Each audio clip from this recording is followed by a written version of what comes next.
One truth not often told is about the transformation that Africa has undergone in recent decades. Africa is shaping its own destiny and should be referred to as the African opportunity.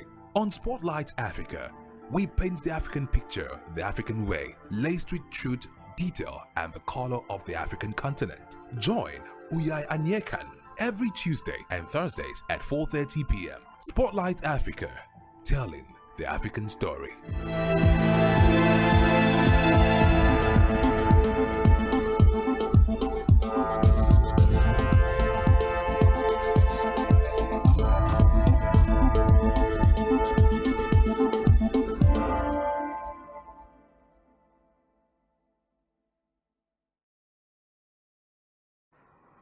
Hello and welcome to Spectrum News at 9. My name is Xavier Robert, coming to you live from Uyo, the capital city of Akwa Ibom. Let's take a look at the headlines. Federal government orders implementation of new U.S. visa validity policy.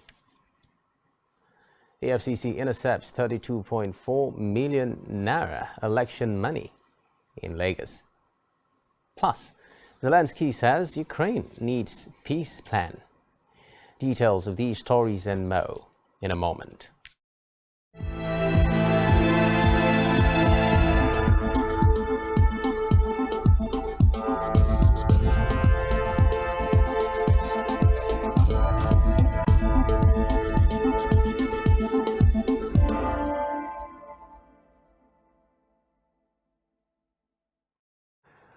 First in the news tonight is a report that federal government of Nigeria has directed the full implementation of a new visa reciprocity policy for citizens of the United States of America with effect from March 1, 2023. The Minister of Interior, Rauf Arabashola, said the directive was issued following approval for the implementation of the new bilateral consular policy agreements between the governments. Recall that President Muhammadu Buhari launched the new Nigeria visa policy in 2020. He added that the policy, amongst other things, seeks to promote tourism and boost cultural exchange and business between both nations. Away from that now, ahead of the Saturday's presidential election, the federal government has directed that all national borders across the country be shut. The Minister of Interior, Rauf Arabashola, said the directive was given to prevent external forces from accessing the country to truncate the electoral activities. According to a statement by his media advisor, Shola Fashure, today, the minister said internal movements have been restricted to the polling units.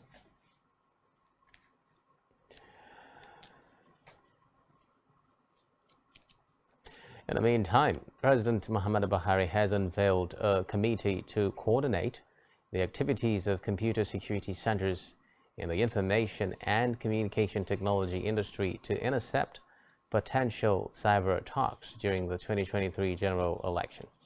The president, who was represented by the Minister of Communications and Digital Economy, Issa Pantami, stated that the committee will advise the federal government on appropriate measures to protect the country's cyberspace and ICT infrastructure from potential attacks, especially during the election. According to him, the committee will be led by the chairman of the Nigerian Communications Commission, Adeolu Akonde. During the inauguration of the committee in Abuja, he stated that with the increased role of the ICT in online activities and its crucial role in the conduct of the 2023 elections, the job of the committee is to assist the country in conducting a free, fair, and credible election. Meanwhile, the Independent National Electoral Commission, INEC, has insisted that Nigeria's 2023 presidential election will hold as planned tomorrow. INEC Chairman Mahmood Yakubu made this known at a media briefing today in Abuja, the Federal Capital Territory.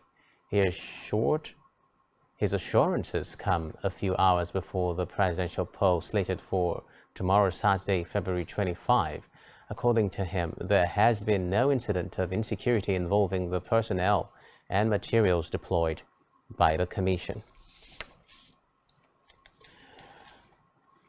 In a related development, the Independent National Electoral Commission (INEC) has shifted the conduct of senatorial election in Enugu East following the death of the Labour Party LP candidate. The election would now hold alongside the governorship polls on March 11. Still in a related development, the Independent National Electoral Commission (INEC) has developed an additional bimodal voter accreditation system (BVAS) in Jigawa State. The state's resident electoral commissioner, Professor Muhammad Basha, stated this while briefing newsmen on the commission's readiness for the presidential election. He said the commission in Jigawa State has received 4,580 BVAS for the conduct of the 2023 general election at 4,419 polling units in the state. In the meantime, as Nigerians head to the polls on Saturday, 87.2 million voters have been cleared to participate in the crucial exercise.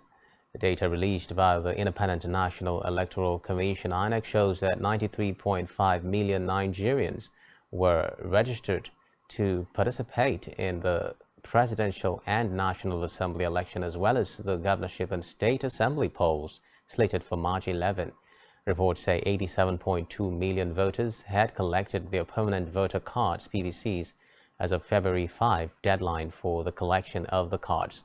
According to INEC, the number of uncollected PVCs stand at over 6 million, representing 6.7% of PVCs that are still uncollected. Meanwhile, INEC Chairman Mahmood Yakubu revealed that a total of 1,642,385 polling units and collation center agents of political parties will participate in the elections. Still on electoral matters now, the Independent National Electoral Commission (INEC) has begun the movement of sensitive electoral materials from the Central Bank of Nigeria to the 21 local government area headquarters in Adamawa State. According to reports, the dispatch of the materials was witnessed by representatives of registered political parties through their agents. The INEC Resident Electoral Commissioner Yunusa Hudu, during the distribution of the sensitive materials, assured of adequate security for the presidential polls, which will be held tomorrow. Hudu said he expects the polls to proceed without any hitch because of the assurances the Commission has received from security agencies of their readiness towards an orderly and peaceful outcome of the polls. In a related development, the Nigeria Immigration Service (NIS) said it has retrieved 700 permanent voter cards from foreigners residing in Jigawa State. This was confirmed in a statement by the controller of the Jigawa State Command of the NIS, Ahmad Bagari. The statement, signed by the command's public relations officer DSI Noura Ibrahim, stated that the recovery was part of the NIS effort to ensure that no foreigner will vote in the coming 2023 general election. The statement explained that the 700 foreigners were arrested in possession of PVCs and national identification cards, stating that all the cards were confiscated and handed over to the national headquarters of NIS in Abuja. In the meantime, barely 24 hours to Nigeria's 2023 presidential election, a civil society organization, Center for Transparency Advocacy, has announced the deployment of 2,000 observers across the country to support other field observers it had earlier assigned to monitor the Saturday, February 25 presidential and National Assembly elections. The CTA disclosed this at the official opening of its Situation Room today in Abuja.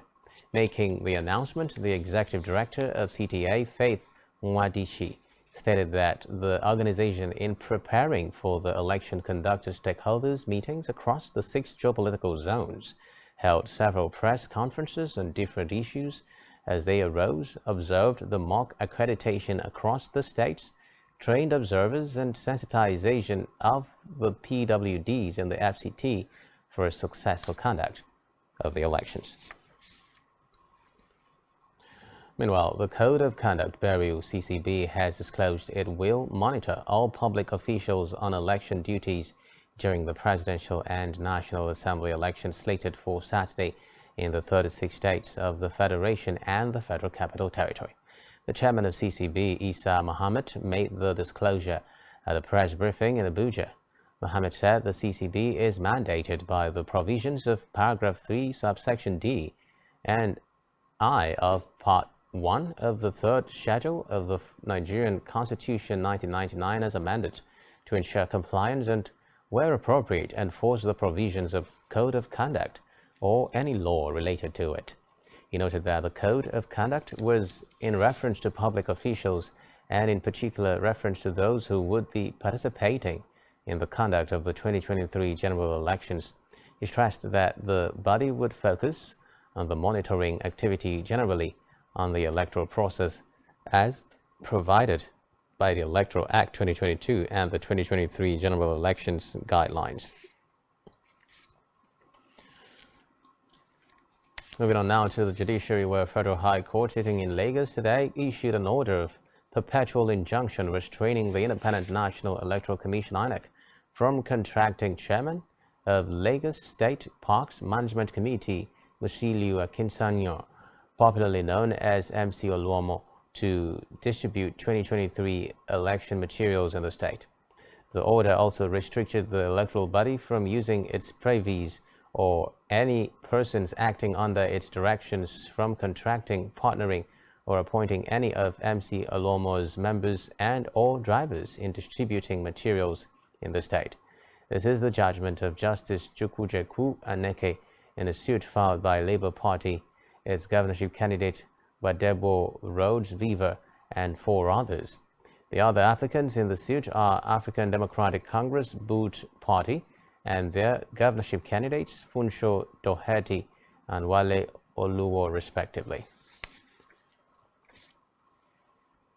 So in the judiciary now, Court of Appeal in Abuja has dismissed an appeal by suspended DCP Abba Kyari, in which he sought the reversal of an earlier ruling of a Federal High Court in Abuja refusing his request for bail. In a judgment, Justice Stephen Ada, who read the unanimous judgment of a 3-member panel, held that Kyari's appeal was without merit. Justice Ada held that, in view of the nature of the charges pending against Kyari and others before the trial court, such request for bail needed to be handled with caution. He held that Justice Emeka Nwite of the Federal High Court Abuja, who earlier rejected bail to Kyari, appropriately exercised his discretion in refusing to grant Kyari bail. In the meantime, the Economic and Financial Crimes Commission (EFCC) today intercepted the sum of 32.4 million naira in Lagos. According to the EFCC head of media, Wilson Owojaran, the money is suspected to have been earmarked for vote buying in Lagos. The spokesperson confirmed suspects involved have been taken into custody for further questioning. Meanwhile, EFCC Chairman Abdul Rashid Bawa has implored all personnel deployed for election monitoring duties to show courage. Bawa warned them not to give room for unscrupulous persons to undermine the integrity of the elections through financial inducement. The Commission announced that a tactical team of operatives are currently on ground in all the states of the Federation and the FCT. Away from that now, the federal government says it had approved 9 companies to immediately verify the property of the Nigerian Postal Service (NIPOST) across the country. According to reports, NIPOST is an agency of the federal government that provides and operates facilities for the collection, dispatch, and distribution of inland and overseas mail at a reasonable cost. The Bureau of Public Enterprises stated in a statement that 9 firms have been approved by the National Council on Privatization under the chairmanship of the Vice President Yemi Osibanjo to immediately carry out a nationwide verification of NIPOST Properties and Development Company Limited.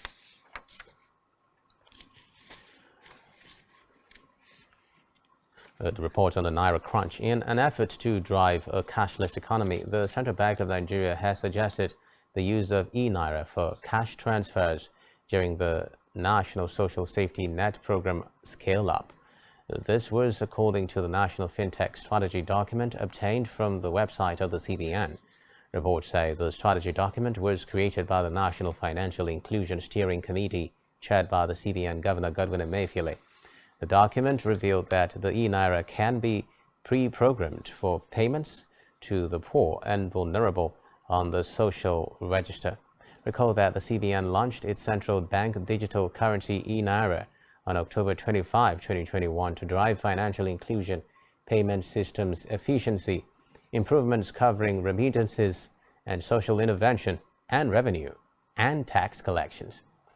Meanwhile, the Central Bank of Nigeria has launched the USSD channel of the central bank digital currency tagged the e-Naira on Bullnet platform to boost the usage of the platform.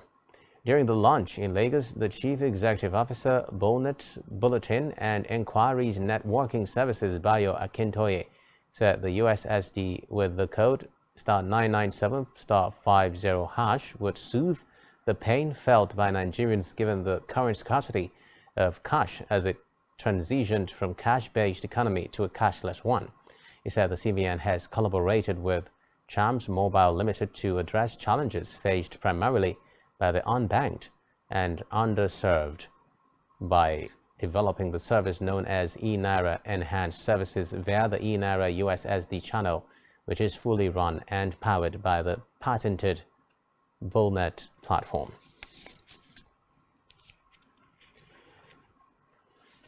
Still to come in the news. Japan's inflation rate highest in 41 years at 4.3%. Do stay with us.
Not often told is about the transformation that Africa has undergone in recent decades. Africa is shaping its own destiny and should be referred to as the African opportunity. On Spotlight Africa, we paint the African picture the African way, laced with truth, detail, and the color of the African continent. Join Uyai Anyekan every Tuesday and Thursdays at 4:30 p.m. Spotlight Africa, telling the African story.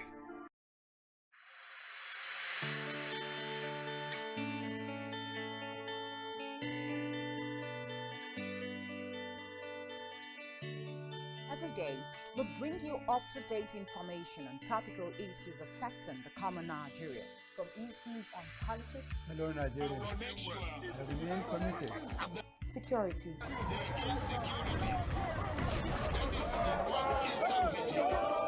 Education, health, lifestyle, and so much more. Join Janice Kobum and Uyai Anyeken every weekday from 7 a.m. to 9 a.m. on Rise and Shine Daily, exclusive on Spectrum Television.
Nigerian police, which is the only one allowed by grossly abused. Our governors have to share police powers with the president as stipulated by the constitution. We do not have a federal government police force. We have the Nigerian police force, which shall be administered, organized, and supervised by the Nigerian police force. No, my lord, I want to say something. I want to say something here.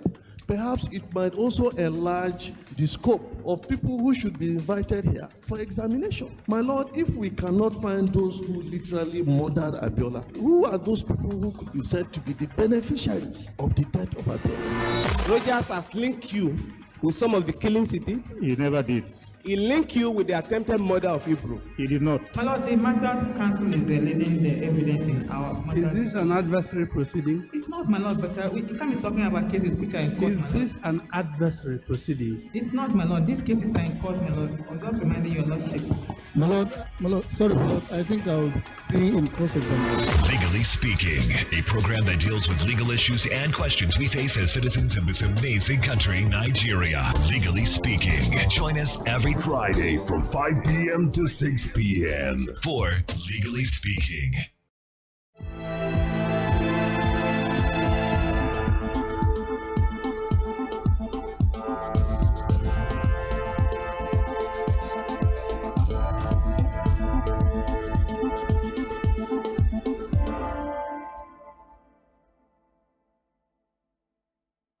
Many thanks for staying tuned. Now in Africa, U.S. First Lady Jill Biden has reportedly spent her second day in Namibia visiting Hope Initiative Southern Africa.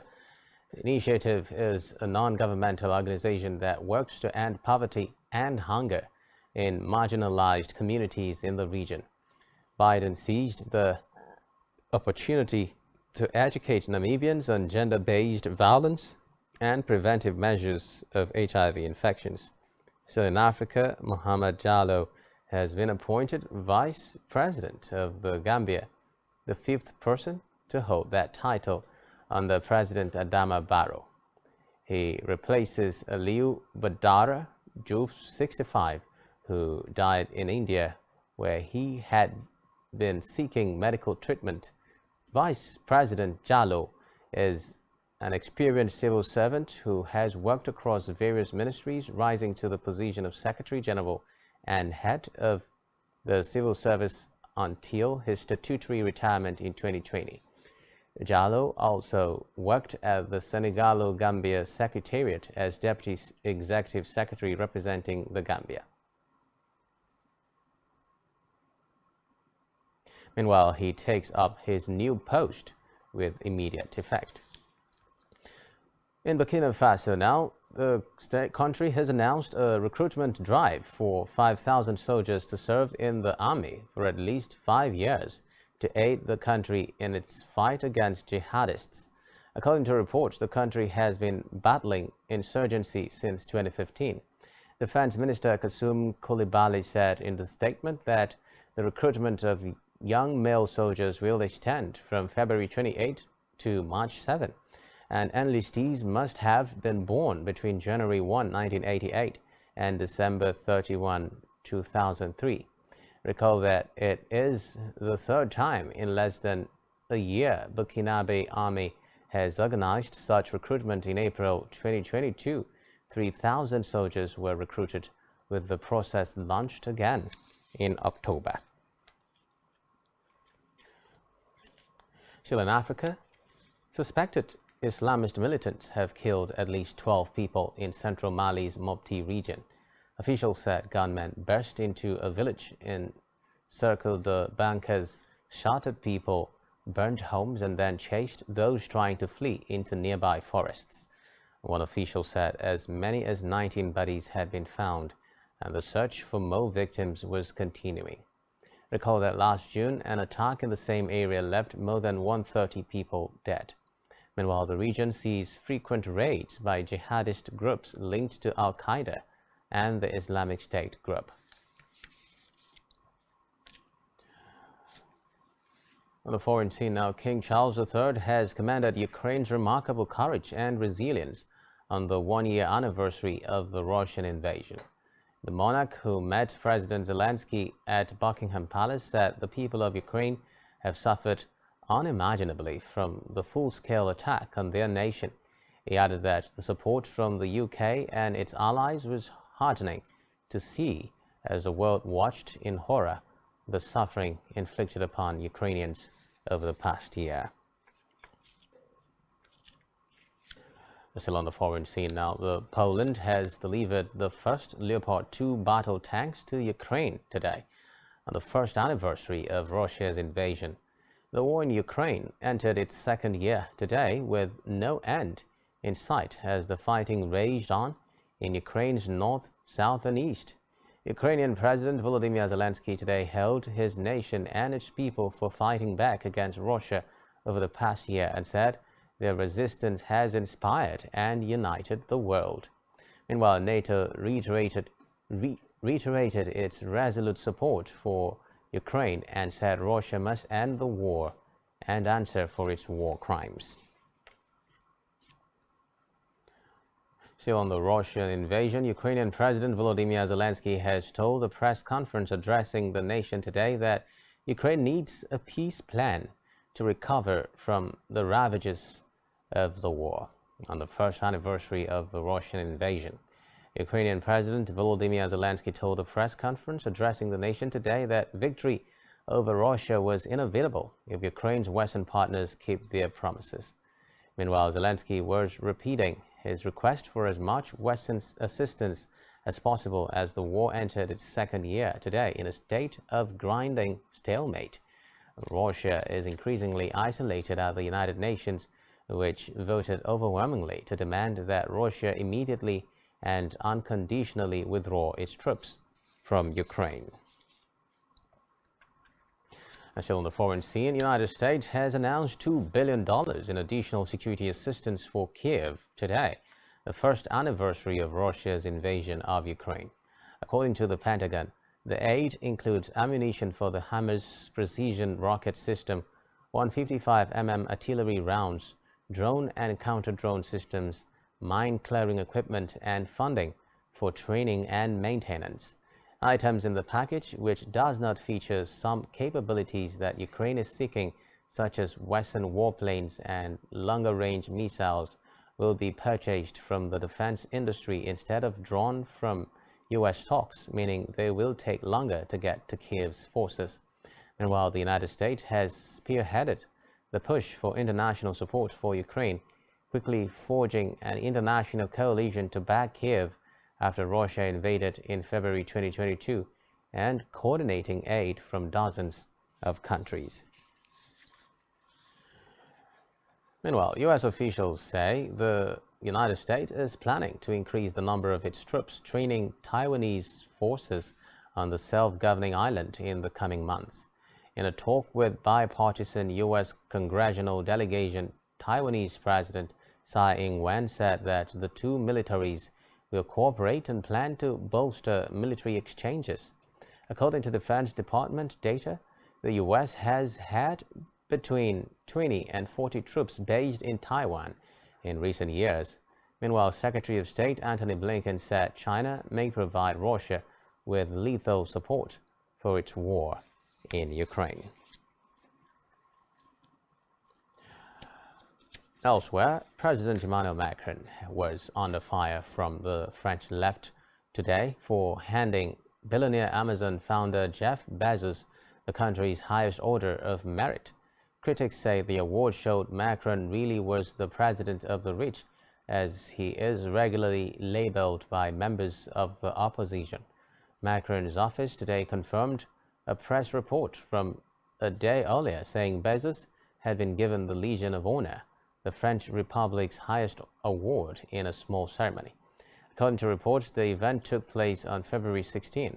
The same day, hundreds of thousands of people joined strikes and protests against Macron's plan to reform the French pension system. Critics say the reform plan is particularly unfair towards low-income workers without a university education because they would see their already long working lives stretched out even further.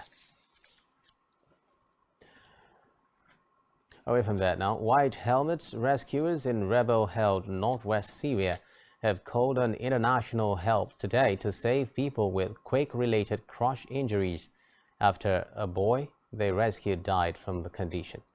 The group had spearheaded rescue efforts in rebel-held areas with virtually no outside help after a 7.8 magnitude quake that struck war-torn Syria and Turkey on February 6, which killed more than 46,000 people.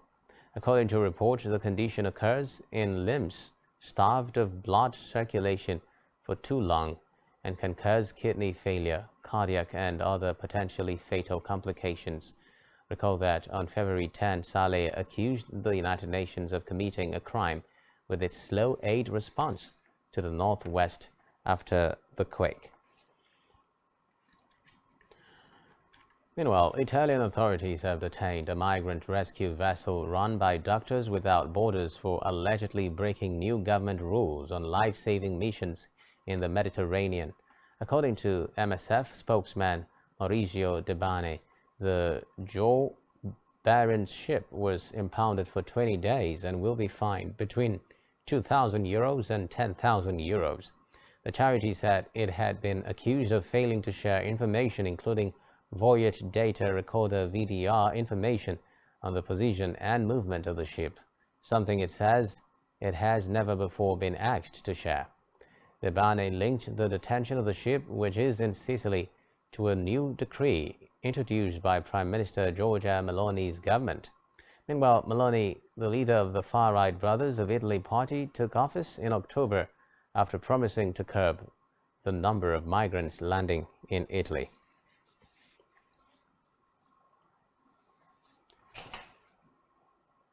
In business, the annual inflation rate in Japan rose to 4.3% in January 2023 from 4.0% in the prior month. This was the highest reading since December 1981 amid a rise in prices of imported raw commodities and yen weakness. Meanwhile, core consumer prices increased by 4.2%, the most since September 1981. Matching market forecasts, but above the Bank of Japan's 2% target for a 10th straight month. Still in business now, the Nigerian Communications Commission (NCC) has stated that there will be no telecommunications shutdown for the elections, as all network operations would run as usual. The NCC said the attention of the Nigerian Communications Commission has been drawn to fraudulent and misleading information circulating in some social media platforms, insinuating there is a planned shutdown of all telecom networks and relevant ICT units, including online transfer facilities of the banks. The NCC therefore advised the Nigerian public, consumers of telecommunications services, and all bank customers to ignore the circulation. Meanwhile, the National Bureau of Statistics (NBS) has revealed that the price of 12.5 kg of cooking gas rose from 7,413.25 naira recorded in January 2022 to 10,277.17 in January 2023, representing a 38.63% increase on a year-on-year basis. The NBS date profile analysis showed that Benue recorded the highest average retail price of 11,260.67 naira for 12.5 kg cooking gas, followed by Cross River at 10,833.33 naira and Ebonyi at 10,763.57 naira. Still to come in the news. Max Verstappen fastest on first day of testing. Do stay with us.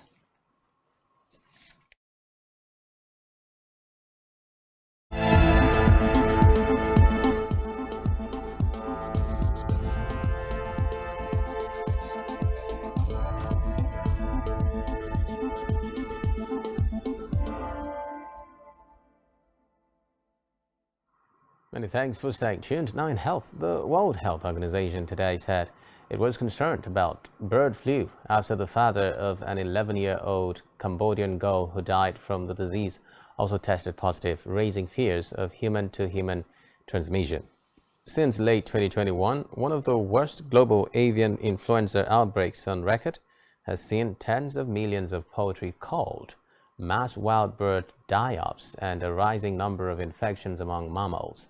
According to the Health Ministry in Cambodia, the girl fell ill on February 16 with a fever, cough, and sore throat, and died on Wednesday from the H5N1 bird flu virus. The authorities today said the girl's 49-year-old father had tested positive, adding that he was asymptomatic. Still in health, United States senators visiting South Africa to assess the impact of a major American-funded HIV/AIDS scheme have vowed to renew the program despite Pretoria's close ties with Russia. South Africa has forged ahead with highly controversial naval exercises jointly staged with Russia and China, and coinciding with the one-year anniversary of the Kremlin's invasion of Ukraine. Reports say that the exercises were launched on Wednesday off the eastern coast of South Africa, despite calls for them to be postponed or cancelled.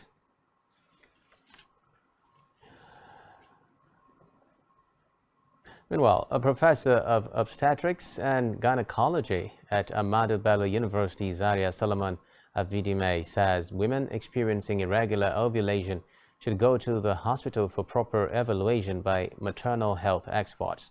The gynecologist disclosed this in an interview with newsmen, adding that irregular ovulation could lead to infertility if not properly treated. He urged women with the condition to avoid self-medication and seek help. Professor Vidame identified polycystic ovarian syndrome, a hormonal disorder, premature ovarian failure, thyroid dysfunction, diabetes mellitus, and excessive weight gain as some of the health conditions that are associated with irregular ovulation. The maternal health expert also stated that a high-fat and low-fiber diet could predispose women to irregular ovulation. According to him, about 20% of women of reproductive age have irregular ovulation, also known as anovulation. Let's head over now to Isaac for latest sports stories.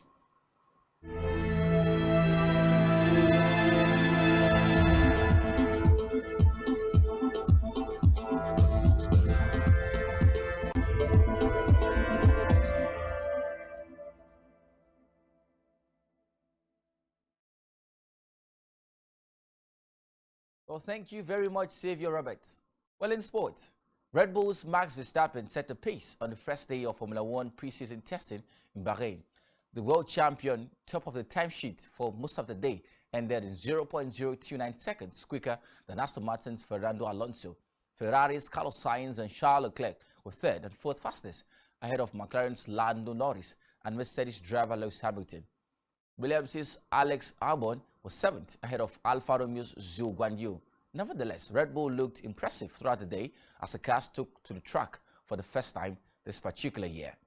Well, talking basketball, Denver Nuggets head coach Michael Malone did not mince words when discussing his superstar, declaring Nikola Jokic as the league's most valuable player. Jokic, already the reigning back-to-back winner of the award, has a chance to become the first player since Larry Bird from 1984 to 1986 to win 3 MVPs in a row. The only other player to three-peats was Will Chamberlain from 1966 to 1968. This season, the 28-year-old Serbian has taken his already spectacular playmaking to a new level, averaging a career-high 10.2 assists per game, while also shooting a career-best percentage for his 24.4 points and 11.6 rebounds. No center in league history has ever averaged more than Chamberlain's 8.6 assists per game in the 1967-68 season. Well, talking football, 2 weeks after Morocco's Royal Football Federation confirmed that the 2023 African qualifier between Nigeria and Guinea-Bissau will be played in Morocco, CAF has made a U-turn as it has now approved a Stadio Nacional 24 de Setembro in Bissau for the qualifier fixture. Super Eagles face the Jutus twice in March, and victories in those games would see the three-time African champions pick the ticket to Ivory Coast next year. Nigeria hosts Guinea-Bissau at the MKO Abiola Stadium in Abuja, March 24, before traveling to Guinea-Bissau for the reverse fixture 3 days later. Earlier this month, the FRMF, in a statement, had said it received a request from a number of African football federations and had agreed to host 3 matches in Morocco, with the Nigeria versus Guinea-Bissau clash one of them. But that's it on sports. My name is Isaac. Over to you, Xavier.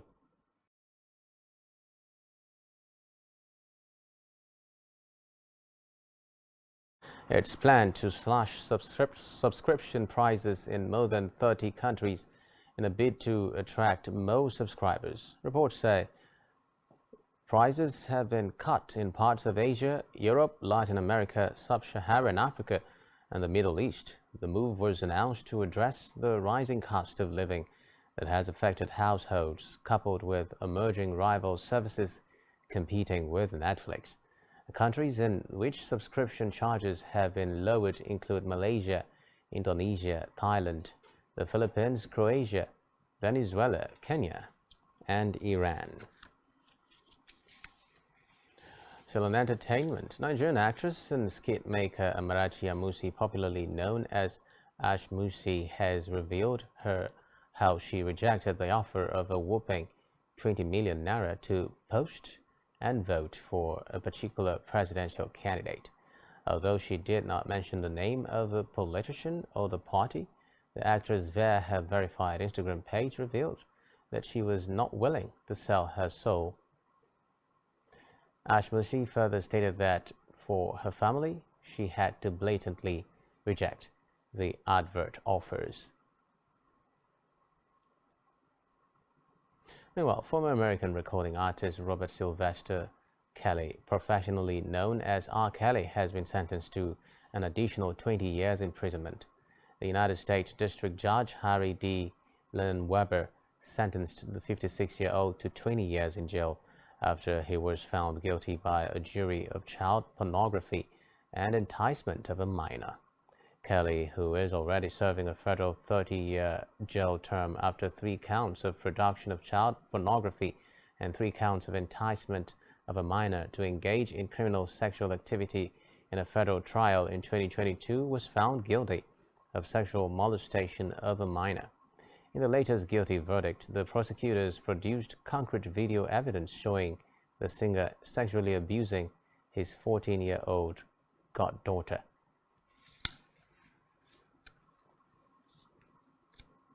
Lastly, on entertainment tonight, Nigerian multi-talented singer and producer Kel-P has released his debut EP titled Bully Season 1 as he aims to solidify his foray into singing. Released via Universal Music France International and Jones Worldwide, Bully Season Volume 1 was written by Kel-P with production assistance from London, KDA Great, Northboy, Creed's Beats, and Iotosh.